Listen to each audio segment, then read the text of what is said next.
Start.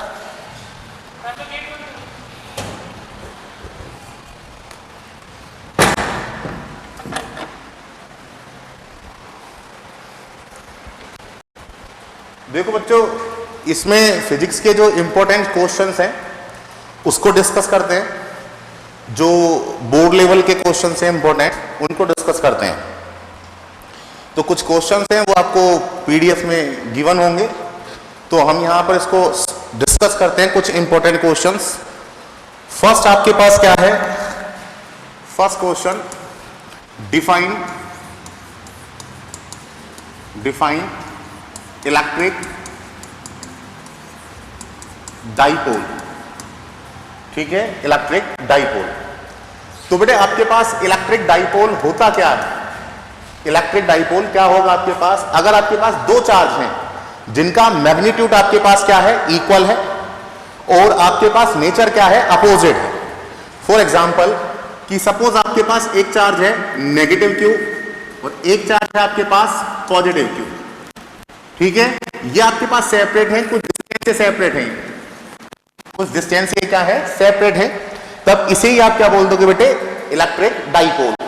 तो इसकी अगर आप डेफिनेशन लिखें, डेफिनेशन, तो आपके पास क्या हो जाएगी बेटे? Definition, pair of two equal and opposite charge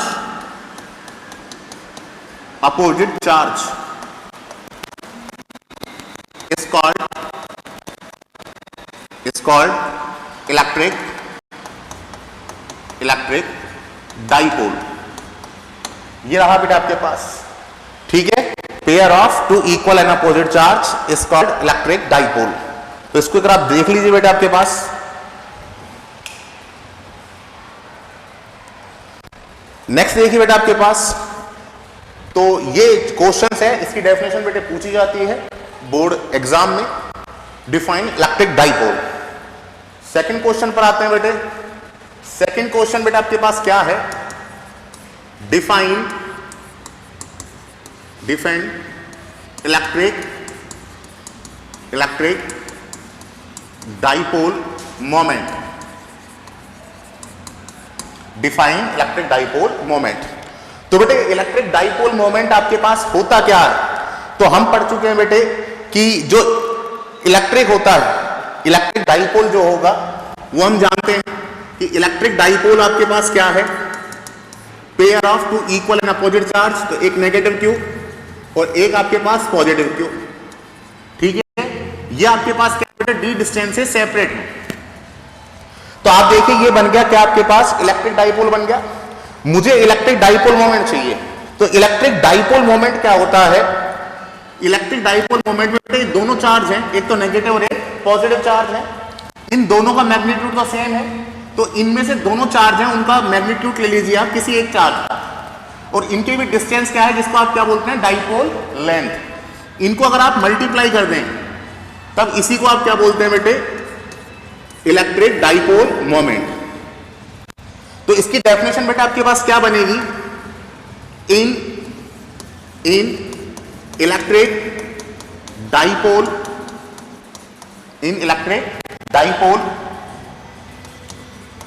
multiplication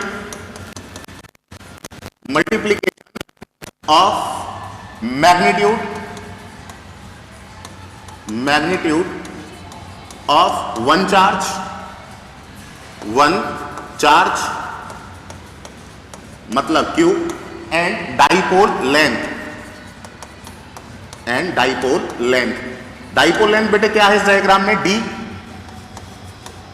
is called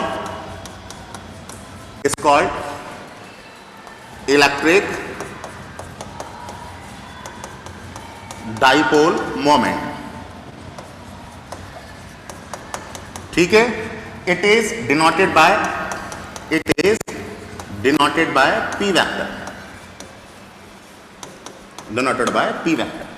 और बेटे वेक्टर क्वांटिटी है तो इसकी डायरेक्शन कहां होती है? हमेशा याद रखना, डाइपोल मोमेंट की डायरेक्शन हमेशा कहां होगी बेटे? नेगेटिव चार्ज से पॉजिटिव चार्ज की ओर। तो P वेक्टर की डायरेक्शन होगी नेगेटिव चार्ज से पॉजिटिव चार्ज की ओर। तो हम लिख देंगे and its direction is from negative charge to positive charge, negative charge to positive charge. तो ये आपके पास बेटे इलेक्ट्रिक डाइपोल मोमेंट हो गया। इन इलेक्ट्रिक डाइपोल, ये डाइपोल रहा बेटे, इसमें से आपने क्या किया, दो चार्ज हैं, दोनों चार्जों का मैग्नीट्यूड क्या है, इक्वल है। तो आप किसी एक चार्ज का क्या ले लेंगे बेटे, मैग्नीट्यूड ले लेंगे। तो हमने लिख दिया multiplication of magnitude of one charge and dipole length. Dipole length क्या है बेटे, D is called electric dipole moment. ठीक है, it is denoted by P vector. तो इसको चेक कर लीजिए बेटा आपके पास।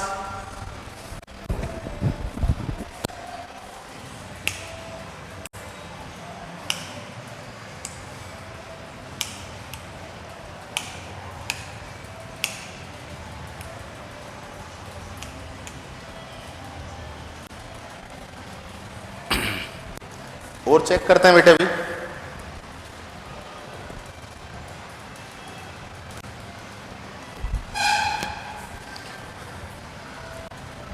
थर्ड बेटे आपके पास क्वेश्चंस क्या है, थर्ड देखिए आपके पास, third question,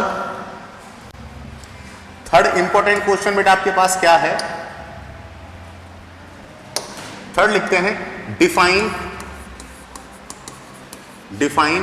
EQ potential, define EQ potential surface, EQ potential surface. तो बेटे EQ पोटेंशियल सरफेस आपके पास क्या होती है, तो बेटे EQ पोटेंशियल सरफेस आपके पास वो है, EQ पोटेंशियल सरफेस बेटा आपके पास वो है, वो सरफेस जिस पर पोटेंशियल क्या हो बेटे, इक्वल हो। ठीक है, जिस पर पोटेंशियल क्या हो बेटे, इक्वल हो, उसी को जो सरफेस है, सरफेस पर बेटे जितने भी पॉइंट हैं, सभी पॉइंटों पर जो पोटेंशियल है वो क्या हो, सेम रहे, उसे आप क्या बोल दोगे, EQ पोटेंशियल सरफेस। तो that surface at which potential is same at everywhere और ऑल पॉइंट। तो वो सरफेस जिसके सभी पॉइंटों पर आपके पास पोटेंशियल की वैल्यू क्या रहे, सेम रहे, उसे आप क्या बोल दोगे, EQ पोटेंशियल सरफेस। ये नाम से आइडिया लग रहा है। तो इसकी डेफिनेशन बेटा हम क्या लिख सकते हैं, that surface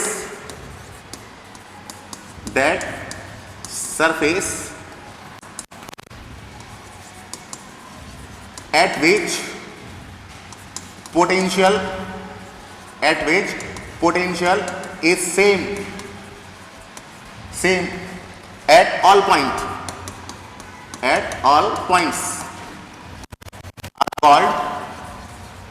are called EQ potential surface, EQ potential surface। तो ये आपके पास बेटे क्या हो गई, EQ potential surface हो गई, वो सरफेस जिसके सभी पॉइंटों पर आपके पास क्या हो बेटे, पोटेंशियल क्या रहे, सेम रहे, उसे आप क्या बोल दोगे, EQ potential surface. Next try करते हैं बेटा आपके पास।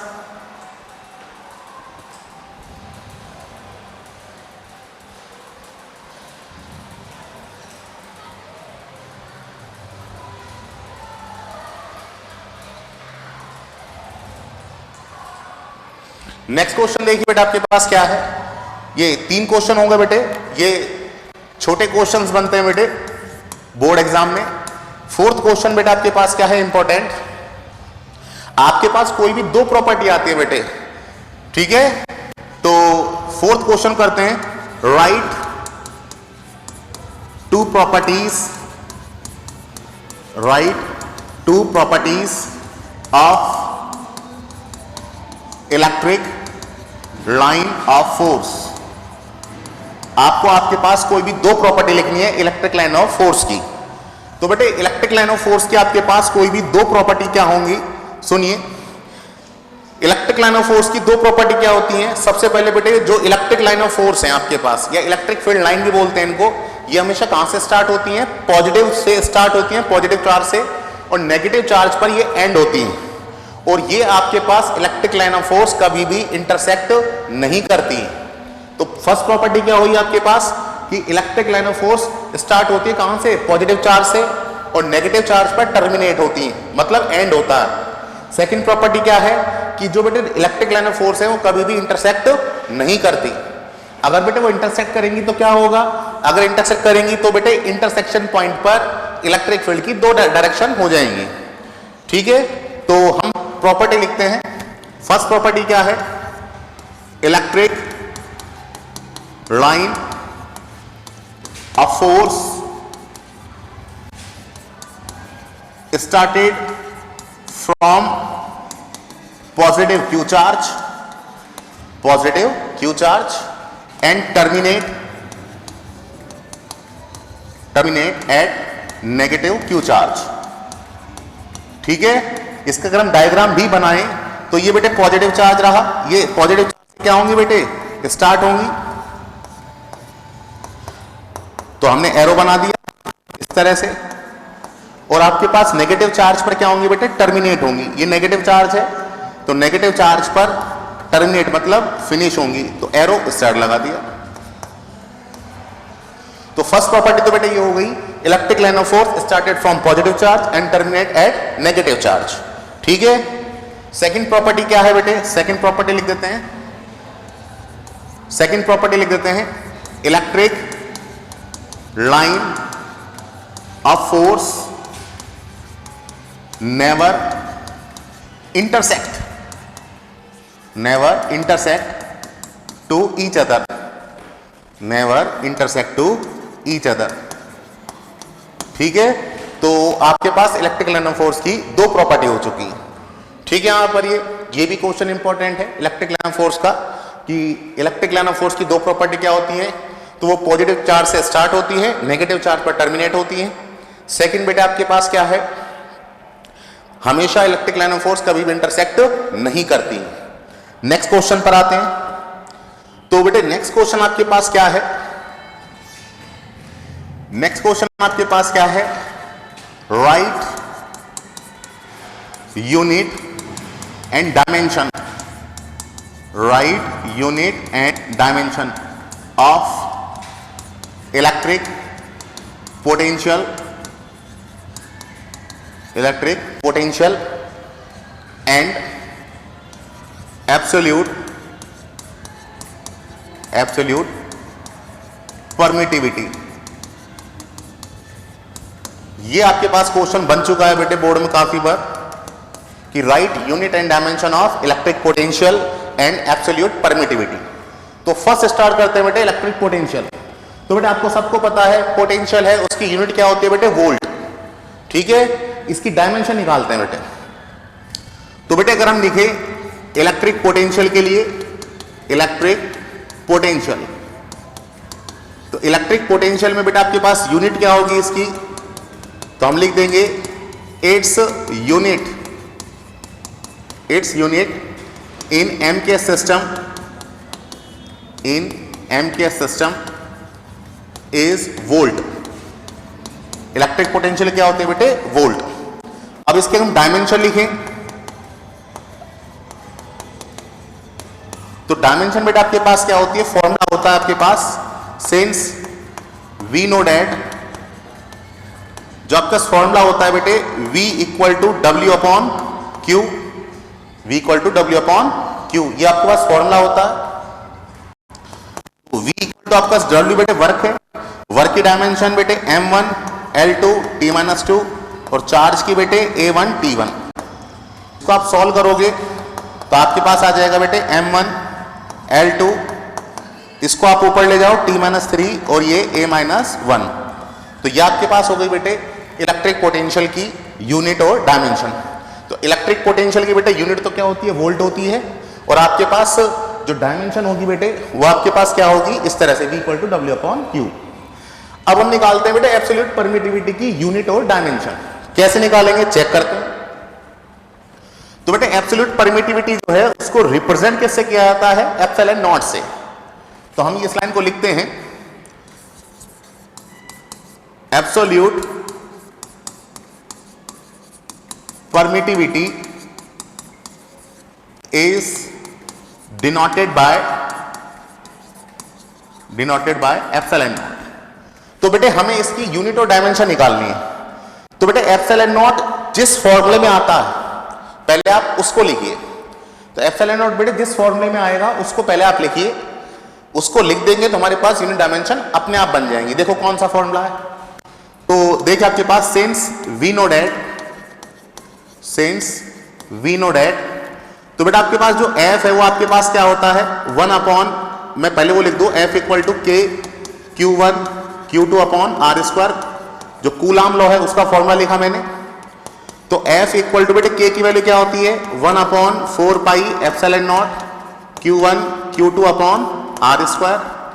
तो बेटा आप यहां से क्या करेंगे, एप्सिलॉन नॉट निकाल लेंगे, एप्सिलॉन नॉट निकाल लो, तो आपके पास Q1 Q2 अपॉन, बेटा एप्सिलॉन नॉट उधर ले गया, एफ इधर ले आओ, आर स्क्वायर।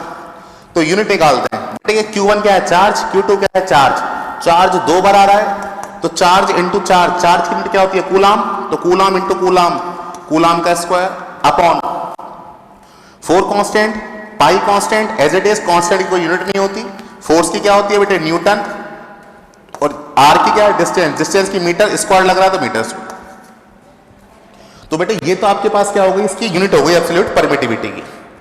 अब हम बेटे इसकी क्या निकालें, डायमेंशन निकालते हैं। तो डायमेंशन यही देखिए आप बेटे, कूलाम है, कूलाम क्या होता है चार्ज, चार्ज की यूनिट क्या होती है A1T1, इसका क्या करना है स्क्वायर, तो स्क्वायर कर दीजिए अपॉन 3 डायमेंशन तो बेटा आपको याद रहने चाहिए, चार्ज की A1T1, फोर्स की M1 L1 T-2, और बेटा आपके पास वर्क की M1 L2 T-2।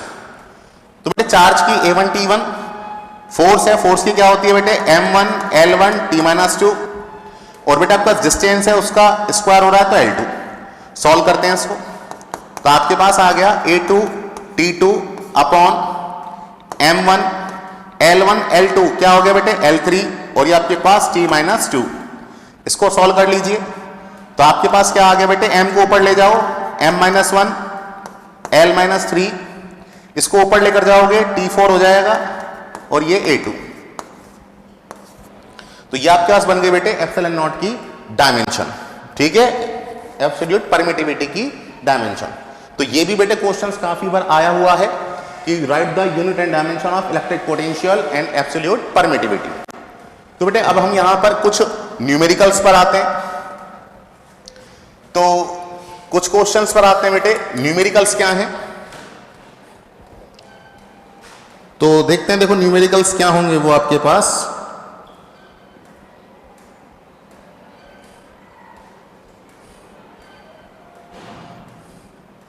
देखो ये है आपके पास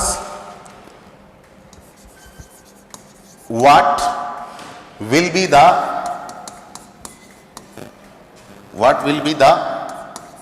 value of current I in the given figure। ये भी बेटे ऐसे क्वेश्चंस बनते हैं, और वो फिगर बेटा आपके पास क्या है देखिए, ये आपके पास ये करंट आ रही है बेटे 1.2 एम्पियर की, ये रखिए आपके पास, यहां से आ रही है आपके पास करंट बेटे 0.7 एम्पियर की, 0.7 एम्पियर की, फिर बेटा आपके पास ये करंट जा रही है 0.8 एम्पियर की, फिर नेक्स्ट है यहां करंट जा रही है बेटे 0.1 एम्पियर की, और यहां पर बेटा आपके पास आई, तो मुझे इस आई को कैलकुलेट करना है, ठीक है, ऐसा क्वेश्चन भी खूब बनता है बेटा आपके पास। तो ये आपके पास करना है, तो क्वेश्चन क्या है बेटे, what will be the value of current I in given figure. तो बेटे आपके पास क्या लगा दें आप, केसीएल लगा दें, Kirchhoff current law, Kirchhoff current law के अकॉर्डिंग बेटे जो आपके पास टोटल करंट है, किसी भी नोड पर जो टोटल करंट है वो आपके पास क्या होती है 0 होती है। तो देखो बेटे आपके पास सिंपल क्या है, हम यहां पर लगाते हैं करंट को, तो आपके पास क्या आ जाएगा, सिंस एट नोड पॉइंट जो टोटल करंट होती है बेटा आपके पास क्या होती है 0 होती है, टोटल करंट क्या होती है बेटा आपके पास 0 होती है। तो देखो यहां से डायग्राम से देखिए 1.2 एम्पियर है और 0.7 है, ये दोनों बेटे आपके पास आ रही हैं, इस पॉइंट पर आकर ऐड हो जाएंगे, दोनों इस पॉइंट पर आकर ऐड हो जाएंगे, तो नेट करंट कितनी हो गई आपके पास 1.2, ये आ रही है बेटा आपके पास ऐड हो जाएगी 0.7। आगे बढ़िए, ठीक है, ये दोनों ऐड हो गए बेटे इस पॉइंट पर आई, चली। उसके बाद बेटे ये जो करंट है इसमें से इधर जा रही है बेटे करंट, तो माइनस हो जाएगी 0.8। फिर आगे बढ़िए आप, ये इधर चल गई तो माइनस हो जाएगी 0.1। ठीक है, तो कितना बचा बेटा आपका, जो बचेगा वो आपके पास क्या होगा, आई होगा। सॉल्व कर लो उसको, तो ये आपके पास क्या आ गया 1.9, 0.9, तो बेटा आपके पास क्या आ गया 1 एम्पियर। तो ये हमारा 1 एम्पियर क्या होगा, आंसर होगा। क्लियर क्लियर दिख रहा है बेटे। 1.2 और 0.7 आ रही है तो यहां ऐड हो जाएंगी, मैंने ऐड कर दिया। फिर इसमें से देखो 0.8 और 0.1 निकल रही है करंट, तो ये इनको नेगेटिव कर दो, माइनस कर दो, जो बचेगी वो क्या हो जाएगी, आई हो जाएगी। इस तरह सॉल्व किया तो 1 एम्पियर अपने पास आंसर आ गया। तो इस टाइप से भी ये क्वेश्चंस बन जाता है। ठीक है, यहां तक ये वापस देख लीजिए, ये करंट है तो 1.2 एम्पियर और 0.7 एम्पियर की करंट आ रही है, तो बेटे यहां पर ऐड हो जाएंगी, ऐड कर दीजिए। उसमें से निकल गई 0.8 की और 0.1 की निकल गई, माइनस कर दो, तो जो बचेगा बेटे क्या होगा, आई होगा। तो ये अपने पास आ गया। नेक्स्ट क्वेश्चन पर आते हैं। नेक्स्ट क्वेश्चन बेटा आपके पास क्या है, देखिए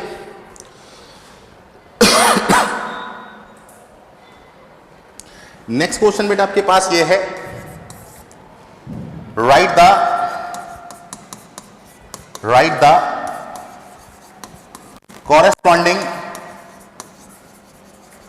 value, write the corresponding value for x and y when length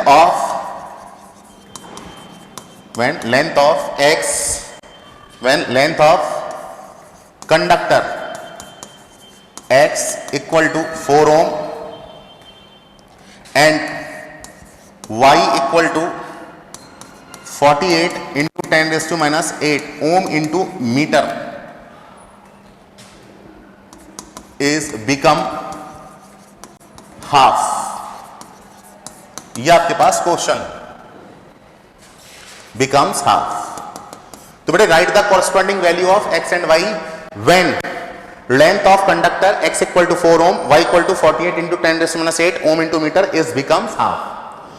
तो क्वेश्चन क्या समझ में आया बेटा आपके पास, क्वेश्चन क्या है कि आपके पास x और y की वैल्यू लिखिए, right the corresponding value of x and y। कब लिखनी है वो value, when length of conductor x। बेटे x क्या है, देखो हम यूनिट से आइडेंटिफाई करेंगे इनको। x क्या है बेटे 4 ओम, ओम किसकी यूनिट होती है बेटे, रेजिस्टेंस की। तो आपके पास x क्या हुआ बेटे, रेजिस्टेंस हुआ, और y क्या हुआ, यूनिट देखिए आपके पास क्या है, ओम इंटू मीटर। तो ये क्या है बेटे, रेजिस्टिविटी। तो x तो क्या है रेजिस्टेंस और y क्या है रेजिस्टिविटी। कैसे पता लगा, यूनिट से पता करेंगे आप। ठीक है, और क्या कर दिया आपने, हाफ कर दी। तो बेटे आपको पता होना चाहिए कि जो रेजिस्टेंस है x तो क्या है रेजिस्टेंस, कैसे पहचानेंगे, क्योंकि ओम लगा हुआ है। तो x तो क्या है रेजिस्टेंस और y आपके पास क्या है बेटे, ओम इंटू मीटर। तो ये क्या है बेटे आपके पास, ये आपके पास है रेजिस्टिविटी। तो बेटे रेजिस्टेंस तो लेंथ पर डिपेंड करता है, अगर लेंथ आप इंक्रीज कर देंगे तो रेजिस्टेंस भी क्या होगा, इंक्रीज होगा। लेकिन रेजिस्टिविटी बेटे लेंथ पर, टेम्परेचर इन पर डिपेंड नहीं करती, लेंथ पर, एरिया पर डिपेंड नहीं करती। तो लेंथ आप चाहे डबल करो चाहे हाफ करो, रेजिस्टिविटी चेंज नहीं होगी। रेजिस्टेंस क्या होगा बेटे, लेंथ पर डिपेंड करता है। अगर आप लेंथ इंक्रीज करेंगे तो रेजिस्टेंस इंक्रीज होगा, लेंथ डिक्रीज करेंगे तो रेजिस्टेंस भी क्या होगा, डिक्रीज होगा। तो चेक करते हैं, तो हम लिख देते हैं बेटे अकॉर्डिंग टू क्वेश्चंस।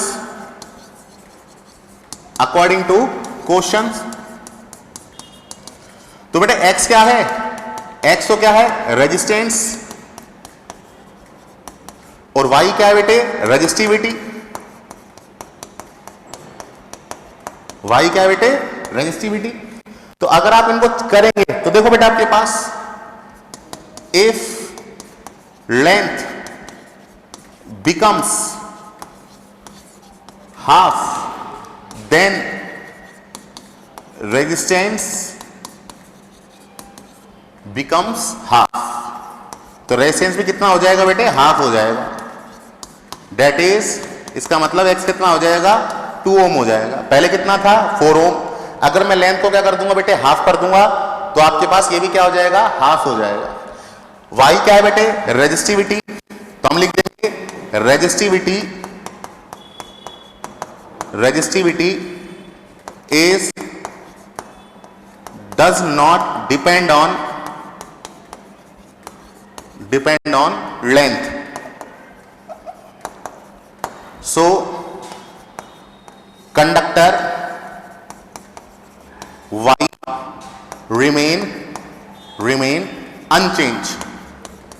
बेटे ये कोई भी चेंज नहीं होगा, तो आपके पास जो y है बेटा आपके पास क्या रहेगा, अनचेंज रहेगा।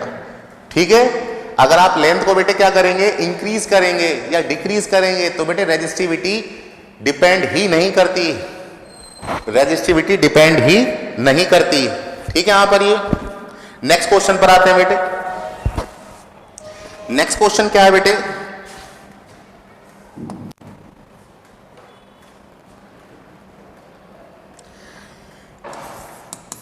नेक्स्ट क्वेश्चन बेटे आपके पास देखो, if work function of metal, if work function of metal is 2.14 electron volt, then find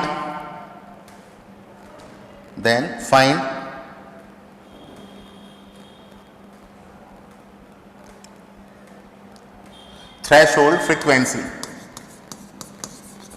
Then find threshold frequency.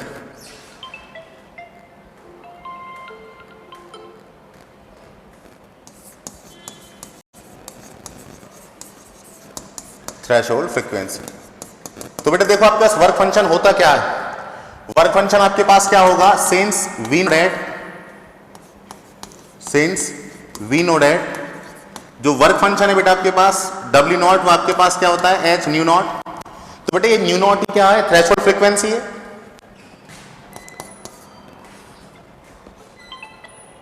हाँ सर,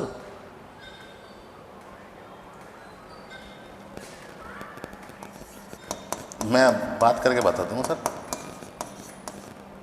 हाँ ना, मैं बता दूंगा, अभी थोड़ी देर रुक जाओ। ठीक, तो देखो बेटा आपके पास क्या है कि जो वर्क फंक्शन है वो आपके पास क्या है, W naught equal to H nu naught. तो वर्क फंक्शन आपके पास क्या दे रखा है, 2.14 इलेक्ट्रॉन वोल्ट। तो बेटा आपके पास जो न्यू नॉट है वो आपके पास क्या होगा, वर्क फंक्शन बेटे किस में होना चाहिए, जूल में होना चाहिए। तो इसको इसे जो इलेक्ट्रॉन वोल्ट है उसको अगर जूल में कन्वर्ट करेंगे आप, इलेक्ट्रॉन वोल्टेज को अगर जूल में कन्वर्ट करोगे तो ई से मल्टीप्लाई कर दो, ई की वैल्यू क्या होती है 1.6 इंटू 10⁻⁹ और बेटा एच की वैल्यू क्या होती है 6.62 इंटू 10⁻34। याद रखें इस फॉर्मूले में W नॉट जो है वर्क फंक्शन जो है बेटा एम के सिस्टम में वर्क फंक्शन की यूनिट क्या होती है, जूल। आपको क्या दे रखा है, इलेक्ट्रॉन वोल्ट में दे रखा है, तो इसको किस में कन्वर्ट करना पड़ेगा, जूल में। तो 2.14 है, उसको जूल में कन्वर्ट करने के लिए आपने ई से मल्टीप्लाई कर दिया, ई की वैल्यू क्या है 1.6 इंटू 10⁻⁹ डिवाइड किया इससे, तो आपके पास क्या आ जाएगी बेटे, फ्रीक्वेंसी आ जाएगी।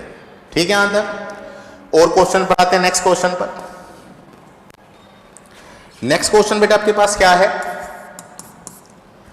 ये आते हैं calculate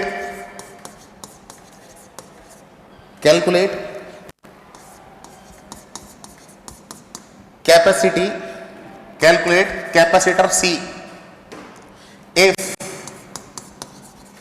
if the equivalent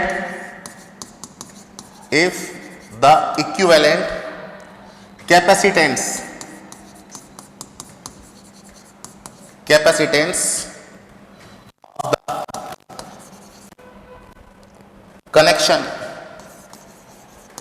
of the connection between A and B is 15 microfarad. ये है बेटा आपके पास। तो देखो बेटा आपके पास ये डायग्राम ए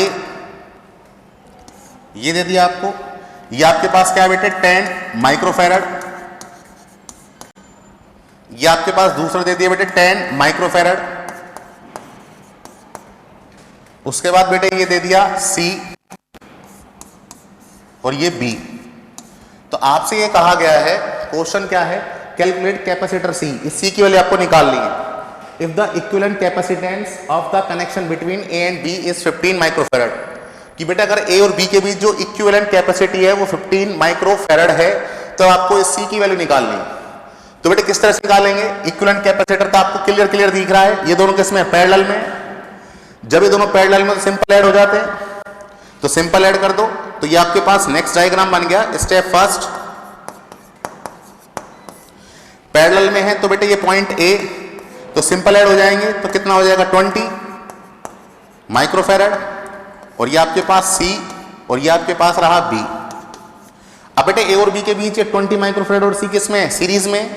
जब भी दो कैपेसिटर सीरीज में हो तो इक्विवेलेंट का फॉर्मूला क्या होता है? C1 C2 upon C1 plus C2। लगा दीजिए इसको। तो बेटे यहां से देखिए आप, सी इक्विवेलेंट कितना दे रखा है? 15 इक्वल टू C1 कितना है बेटा आपके पास? 20, C2 कितना है? C upon 20 plus C। Cross multiply कर दो तो ये 0, 30 plus 15C equal to 20C। तो आपके पास आ गया 300। इसको उधर भेजो तो बेटे 5C। C इक्वल टू क्या आ गया आपके पास? 60 माइक्रोफैरड। ये अपना आंसर। ठीक है, ए और बी के बीच कितने रखे बेटे? 15 माइक्रो इक्विवेलेंट रख दिया, दोनों के सीरीज में है, तो आपने फॉर्मूला लगा दिया C1 C2 upon C1 plus C2। Solve किया, क्रॉस मल्टीप्लाई करा, ये आपके पास आ गया। ठीक है, क्लियर यहां तक बेटे? ये दोनों किस में थे बेटे? सीरीज में, तो सिंपल ऐड कर दिए। फिर ए और बी के बीच आपने देखा दोनों किस में? सीरीज में। सीरीज का फॉर्मूला लगा दिया, सॉल्व किया, ये आपके पास आ गया। नेक्स्ट पर आते हैं बेटे। नेक्स्ट आपके पास क्या है? Next question, write the value of electric field, write the value of electric flux emerging from the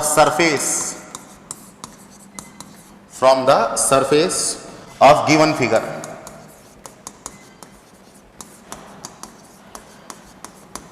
ये आपके पास, तो बेटा फिगर क्या दे रखा है आपको? इस टाइप से फिगर दे रखा है। इसमें Q1 कितना दे रखा है बेटा आपके पास? 2 माइक्रोकूलम।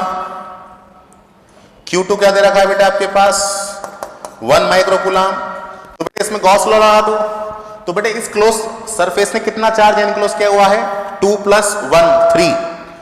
तो हम यहां पर लिखते हैं बेटे according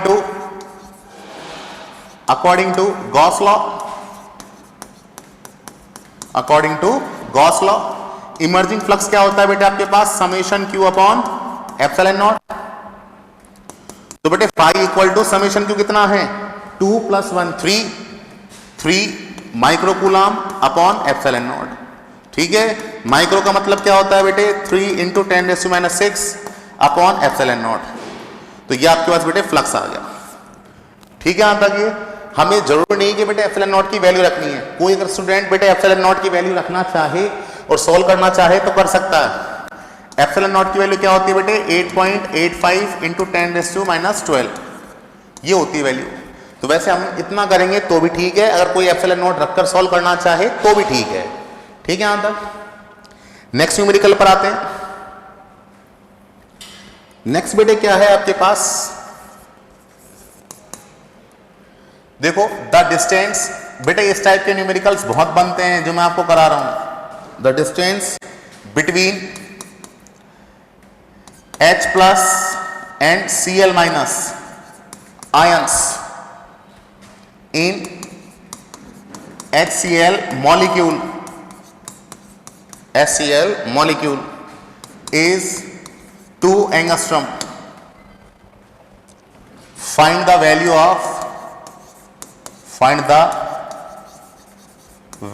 of electric dipole moment.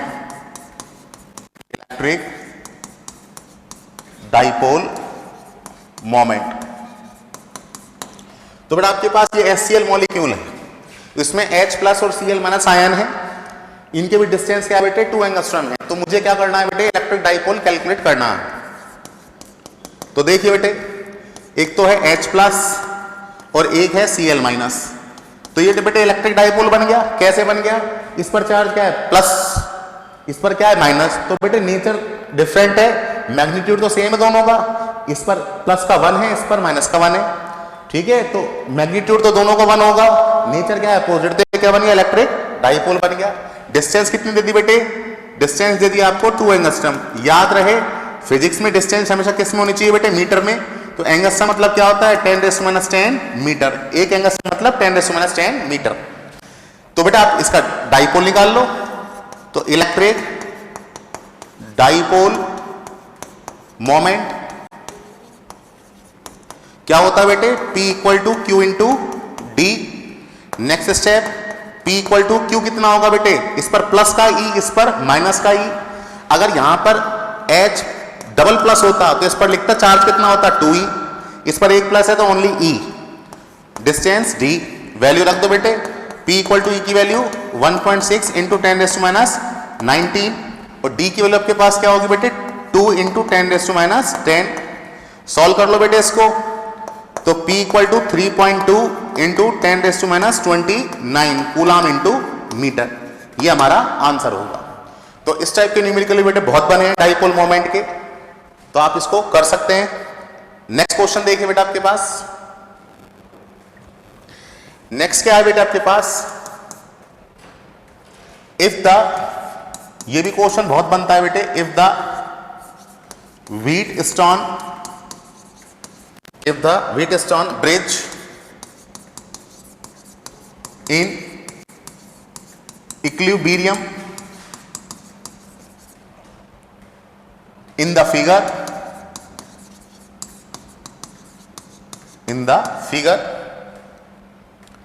then find the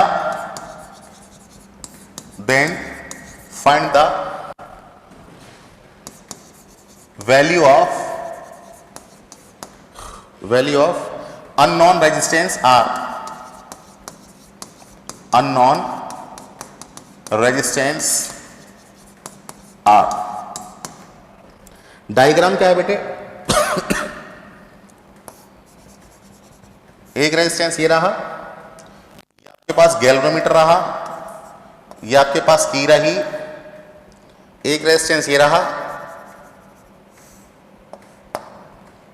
इसके पैरेलल दूसरा रेजिस्टेंस ये रहा, ये आपके पास पॉइंट ए, ये रेजिस्टेंस बेटे 20 ओम, ये आपके पास पॉइंट बी, एक रेजिस्टेंस 10 ओम, एक आपके पास 1 ओम, ये आपके पास सी और ये आपके पास डी। ये आपके पास बेटे 6 ओम, ये आपके पास आर। तो बेटे बैलेंसिंग कंडीशन में, बैलेंसिंग कंडीशन में बेटे बैलेंसिंग कंडीशन की कंडीशन क्या होती है? P upon Q equal to R upon S. तो बेटे आपके पास देखो ये दोनों किस में बेटे? पैरेलल में। पैरेलल में आपके पास क्या करेंगे इनको? पैरेलल में अगर दो रेजिस्टेंस होते हैं आर इक्विवेलेंट, तो क्या होता है बेटे? R1 R2 upon R1 plus R2। तो R इक्विवेलेंट आपके पास क्या हो गया? 6R 6 प्लस R, ये हो गया। तो ये नया रेजिस्टेंस क्या बन गया बेटे? 6R प्लस 6 प्लस R बन गया। तो नया डायग्राम ये बना लूं मैं। एक रेजिस्टेंस ये रहा, एक रेजिस्टेंस ये रहा, नया डायग्राम बना रहा हूं। ये गैल्वेनोमीटर, ये आपके पास की, ये आपके पास वापस एक रेजिस्टेंस, एक ये वापस रेजिस्टेंस। तो बेटे ये 20 ओम, ये पॉइंट ए, ये आपके पास बेटे कितना रेजिस्टेंस आ गया? 6R अपॉन 6 प्लस R, ये 10 ओम और ये आपके पास 1 ओम। ये बेटे बैलेंसिंग कंडीशन में है। तो बेटे ये P, ये Q, ये R और ये S। तो बैलेंसिंग कंडीशन में अगर ये है, इक्विलिब्रियम में अगर ये है, तो P अपॉन Q क्या होता है बेटे? P upon Q equal to R upon S। लगा दीजिए इसको। तो बेटे P कितना है? 20, Q कितना है? 10, R कितना है? 6R अपॉन 6 प्लस R और S कितना है बेटे? 1। सॉल्व कर लो इसको। 0 0 कैंसिल आउट, क्रॉस मल्टीप्लाई कर दो तो 2 मल्टीप्लाई होगा, 2 into 6 12 plus 2r equal to cross multiply कर दो 6r, तो 12 इक्वल टू बेटे 6r माइनस 2r 4r, तो बेटे r इक्वल टू क्या आ गया आपके पास 12/4 इक्वल टू 3 ओम। तो ये आपके पास क्या आ गया बेटे अननोन रेजिस्टेंस आ गया। इस टाइप के क्वेश्चन में बेटे बहुत बनते हैं बैलेंसिंग कंडीशन वाले व्हिटस्टोन ब्रिज में। तो आप कंसेप्ट देख लीजिए बेटा, आपके पास ये दोनों पैरेलल में थे तो मैंने एक रेजिस्टेंस बना लिया इनको सॉल्व करके। कैसे? इस तरह से नया डायग्राम बनाया, फिर बैलेंसिंग कंडीशन की कंडीशन लगा दी P upon equal to R upon S। ठीक है, अच्छा नेक्स्ट क्वेश्चन पर आते हैं बेटे। नेक्स्ट क्वेश्चन बेटा आपके पास क्या है,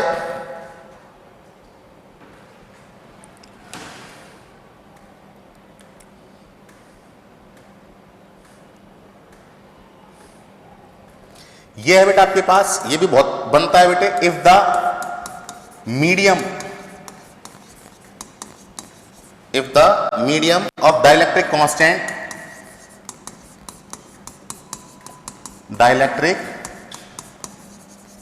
constant 2 is filled between the plates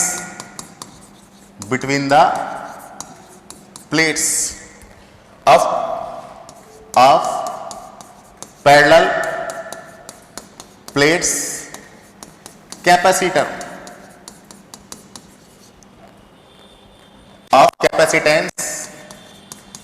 of capacitance 4 microfarad, then